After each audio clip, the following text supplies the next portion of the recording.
Welcome to YogiViews, where my guest is yoga itself, through interviewing those who practice it, teach it, sell it, or simply love it. I am Antonio Sausis. Most yoga practitioners would agree that yoga improves their health and makes them feel and look better. But is this true or just a popular belief? Can yoga really improve the health of those who practice it? To answer this question, I've invited today a doctor. He's Baaxter Bell. Welcome, Baaxter. Nice to be here. Thanks. Baaxter has been actively deepening his understanding of yoga and relaxation since making the stress-reducing move from a career as a busy family doctor to that of a yoga teacher and medical acupuncturist. He is now involved in the integration of therapeutic applications of yoga with Western medicine, lecturing to healthcare professionals around the country, as well as adding yoga to his care of patients in his medical acupuncture practice. He's a graduate of the Piedmont Yoga Studio's 18th Man Advanced Studies program and has since become director of their Deep Yoga program, teaching the experiential anatomy, yoga technique, and yoga methodology portions of the training. He is also on faculty for several teacher training programs around the country. He studied with Rodney Yee, Patricia Walden, and Eric Schiffman, and has been strongly influenced by the work of TKV Disakachar and Donald Moyer. Baaxter teaches classes, workshops, and retreats around the country and internationally.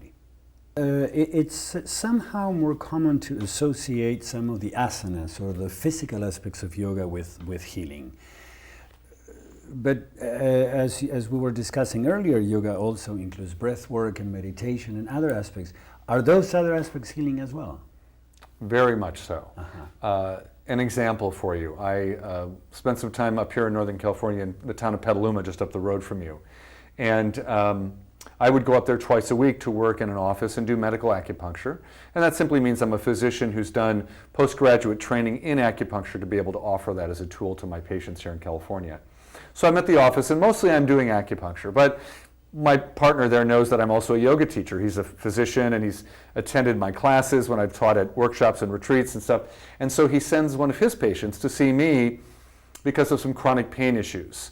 And she's a manager at a busy business. She's got 30 or 40 people underneath her. She's on her computer, on the phone, in personal meetings all day long. And she had a car accident. She had some persistent neck pain. And it's not, the pain is a little bit better, but it's there still. And so she finds that she's thinking so much about this pain that it's getting really difficult for her to focus effectively on her job. And she's becoming very concerned about this, pretty anxious. And so he asked her to see me for some yoga tools. So the first thing I said is, we're just going to learn how to follow our breath mindfully. And I basically taught her what our viewing audience might know is just basic mindfulness on the breath. Mm-hmm. She had never done anything like this. She had never done any yoga in her life. And she was in, I would guess, probably in her mid-40s. So I teach her this simple mindfulness technique. And I say, in your office tomorrow, try to find several minutes in the morning, in the afternoon, before you leave, where you just take 30 seconds or a minute. Set your watch, do something where you just pay attention to your breath. So she learns it. She goes home and she's thinking, what am I going to do? How am I going to do this tomorrow? And she's taking a bath. And I don't know if you know this, but in the bathroom when you're in the tub, there's a kind of an echoey resonance, and she could hear her breath very clearly. Mm-hmm. And she's like, wow, I can really experience my breath right now in such a clear way. How could I recreate that at the office tomorrow? And then she recalled that one time before, when she had earplugs in, the breath had the same quality. And she thought, I'm going to take my earplugs to work tomorrow. When I'm not on the phone, when I'm on the computer and not talking with others, I'm going to put the earphones in, pause, and do my breath technique. She stopped in a day later. She reported that her pain level had diminished 50% in 24 hours. Imagine. Doing one simple beginning level yogic technique of mindful breath awareness. Mm-hmm. So, to me that's my favorite story, because it's so simple, but it's so beautiful and simple that someone took the teaching, practiced it when they got home, figured out how I'm going to apply this in my real life, made it happen, and then reaped some benefits from that. Well, I don't know if you would agree with this, but people who are using yoga for therapeutic reasons are usually the most serious students. Because the regular students, well, yeah, go, they don't go, it's a little bit different, but Yes. sometimes the people who are in need really take the techniques really to heart. They do, yeah, and I think that's why when you have students or community members who come to see you as a yoga therapist or a yoga teacher who has experience in the therapeutic aspects of yoga, their motivation is much higher. Yes. And yes. so you're more likely to have them, and it's, I see this a lot. And sometimes, in my capacity as a physician, medical acupuncturist, and yoga teacher, a lot of people have family members or friends who say, you should go see this guy. And they go to see me not because they wanted to come, but because someone encouraged them to come. And those students, again, are there at someone else's encouragement. So I may teach something very similar to them, but I find that sometimes they do not follow through because the motivation is not their own. Yeah. The motivation is coming from someone else's encouragement. Mm-hmm. So the people who are there really, when they come in and they say, I'm really looking for something that can really help me because I'm really struggling. Yeah. Those are the folks who are hungry yes. to learn the techniques, to commit to a regular practice. Yes. And when they return, I usually have them come back in 2 weeks or 4 weeks for a follow-up. When they come back in and I say, tell me about how your practice has been going. And they say, well, every day I sit down and I do the practice. I say, well, tell me what's been happening. And I know that there's going to be a really good result. Yeah. And invariably, they've been seeing results already. Yeah. When the first thing that they say is, well, I haven't actually done anything since you were here, since I was here 2 weeks ago. Then I know that it's going to be very difficult. And then we have to talk about motivation. And how does one motivate? How does one stoke one's own fire and willpower to actually learn something new? Because it's not necessarily easy to learn something new. No. And there are personalities and constitutions that are more drawn to that and others that are not. Yeah, well, but you're also bringing one of the core principles of yoga, abhyasa, the practice, which without practice there are no results. That's right. Now let's focus a little bit of one of the very important issues that affect us in the modern world, which is stress. Mm-hmm. How does yoga help stress, does it? It does. I think the same core global effect, the global benefit I talked about, in which the yoga practices influence the nervous system, the breath, the heart rate, all of those factors, it starts to affect our stress response. Stress exists for all of us. Mm-hmm. And so our response to stress, the way our body might be hardwired to quickly go into the fight or flight response, or perhaps we're a little more grounded and we don't react so quickly. As my friend Nina says, let's not panic just quite yet. So she found that she was very anxious at one time in her life, and as she started practicing yoga, she started realizing that she would often become very anxious and worrisome before the worries about the future actually came to fruition. And oftentimes her predictions were inaccurate on what was going to happen. So she started to realize that as she was practicing yoga, that she could pause and create more space, especially when there were mental reactions coming up, that she could watch and notice, oh, I'm becoming reactive, I'm getting a little anxious, back up a little bit, give it a little space, and not trigger her stress response. So I think that a lot of the yoga techniques are very helpful in helping us recognize our triggers, how quickly we react to stressful actions, what kind of results they have when we become stressed out. Do we actually lose sleep? Do we start stress eating? Do we turn to alcohol or pot or something else as a way of assuaging our discomfort? Or can we actually choose our practice? Or can the practice actually allow us to identify our normal habits and then possibly choose some other habits?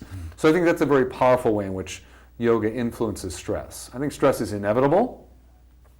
I think that you can adjust your attitude towards stress. You can actually modify your attitude towards stress. I was just reading this fabulous Hafez poem, the 14th century Sufi poet who came a little bit after Rumi, maybe lesser known here in the West, but maybe more revered almost than Rumi in Persia, I hear from my Persian friends.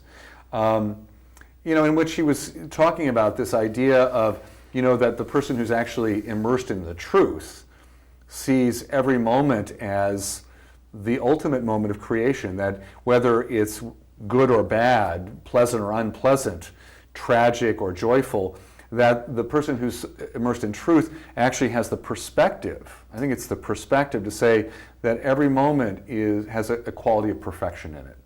So if that's the case, I was caught in some traffic coming up here, and I was thinking, oh, I'm going to be late for Antonio's session. And then I said, but I left at a reasonable time, and I can actually drop into this moment and see if there's a flow to it, and then experience the environment. And in that moment, everything shifted, and I wasn't becoming anxious and worried and perspiring, and my heart rate wasn't going up, and I dropped into it, and as it turns out, I was here on time anyway, because again, our projection of the future is often inaccurate, right? So there's a lot of avidya that goes on, a little misperception of the way reality flows, ebbs and flows. You know, what you're saying, Baaxter, is interesting because stress, at least when it was defined, it was defined as the body's response to a stimulus that is higher than what the body can accomplish. Now we know that emotional stress runs the same neuropathways, neuropathic ways. But what you're saying is that if we can use part of the philosophy of yoga to understand that even though we might need to face and deal with those stimuli, also if we don't, that's okay. That's so. This is. We have choices, right? I think we become more aware that there's a quality of choice. The choice is internal, typically, right? The choice might be the way I choose to interact with another human being, but the choice may be more internally on how I'm going to view the change that is stimulating the stress response. Yeah. Pain, grief. I mean, you work with grief all the time, but I see students and patients that are grieving, that are suffering, that are celebrating, that are anticipating, that are worrying, all these different things that are happening, that are changing, that are aging. You know, just the perception of aging in our culture is almost always viewed as a negative thing. Yeah. And yet I'm delighted when I have the opportunity to meet those that are older than me that are delighting in the process of aging and finding it as affording them amazing opportunities of self-discovery. I had someone come in just yesterday for a yoga private, and we had worked together on acupuncture before, but you know, she said, oh, I lived in Paris recently for a couple months. I said, really? What's going on with that? She goes, a friend of mine died, and she was younger than me. And I'm in my 60s, and I realized if I don't do these things that my heart really wants to do, when am I going to do them?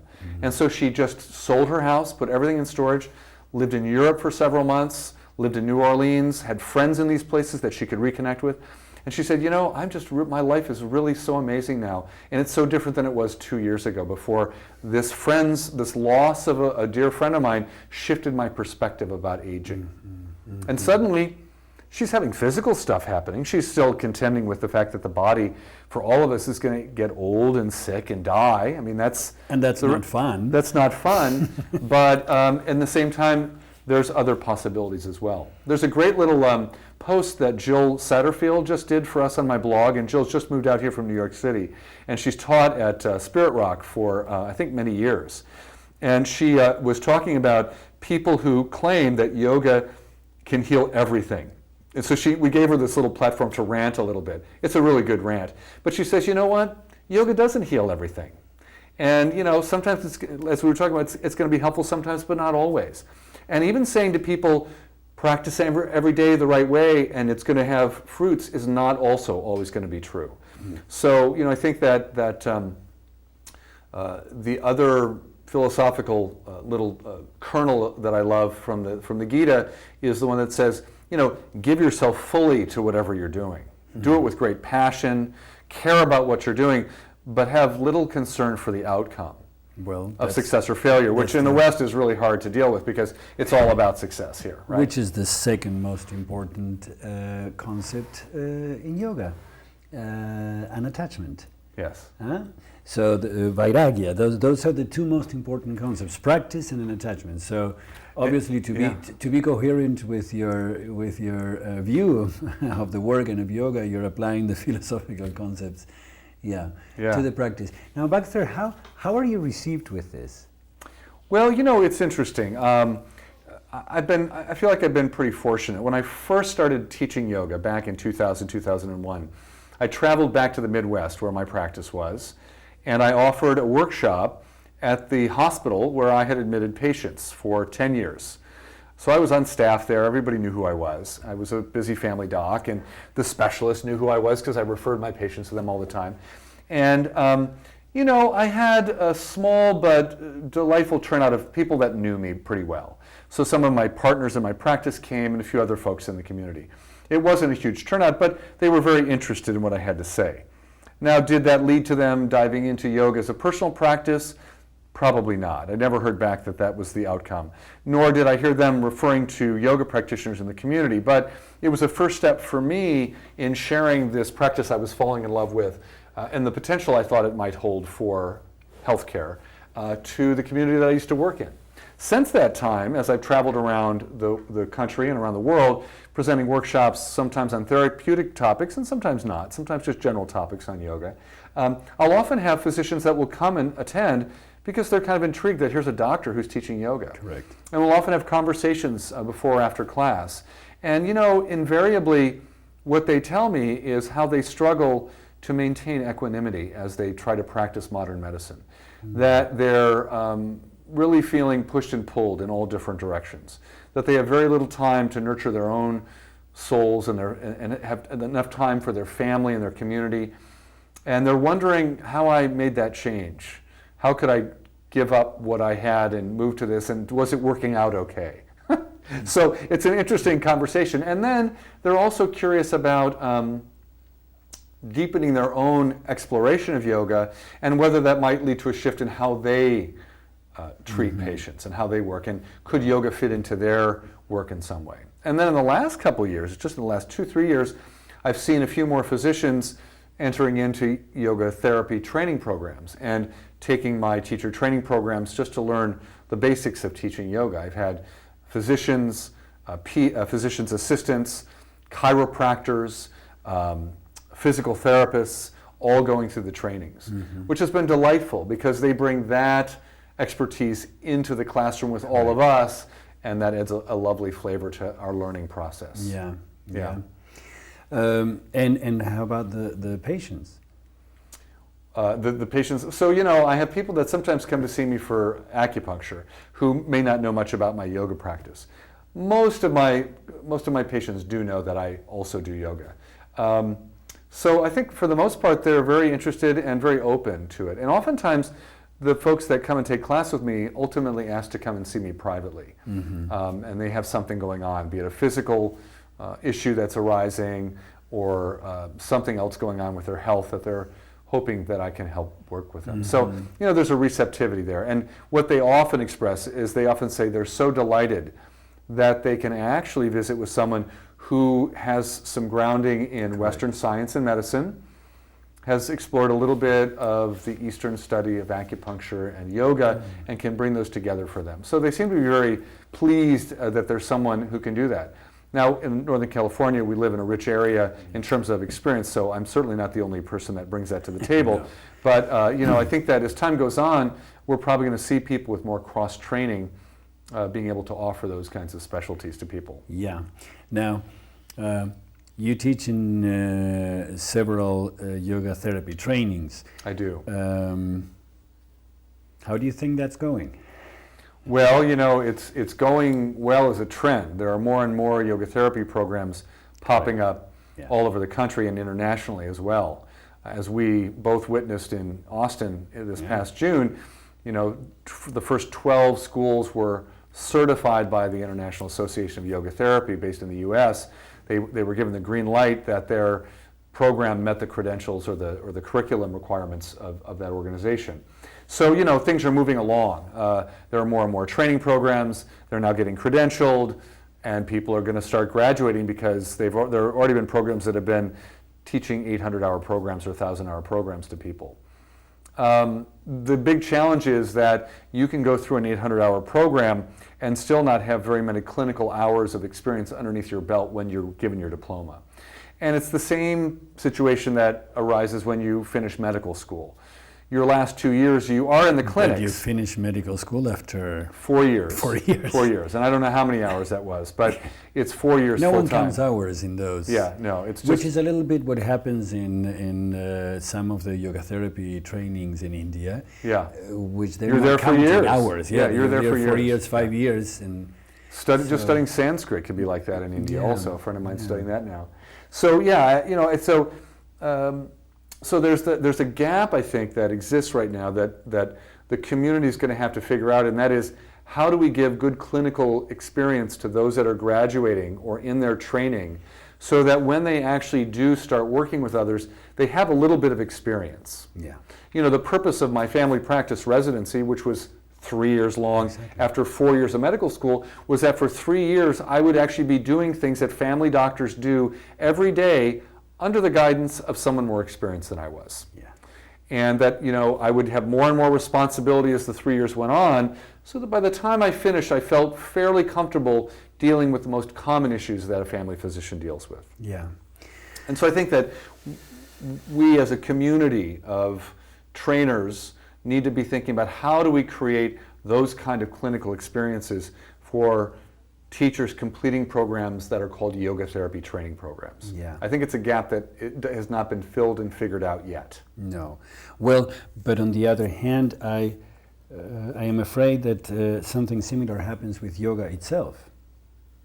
That it's not enough time in terms of people who are doing 200 hours, 500 hours. Absolutely. They don't have necessarily the yogic foundation, as you're saying, the clinical aspect, but also the yogic foundation. And so we can fall into what Ananda Balayogi, one of our the great shining stars of yoga therapy, calls yogopathy, the allopathic application of yoga. Yes. Oh, you have arthritis on your knee, do this 3 times and you'll be healed. Yes. But that's not yoga. No.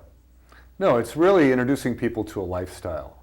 Ultimately, it's like, let's introduce you to this discipline that becomes part of your life. And so one of the if you agree, one of the big differences between a physical therapist that knows a little bit of yoga and a yoga therapist is that the yoga therapist has a commitment in the healing process to the 3 aspects of yoga, to the body, the mind, and the spirit. Mm-hmm.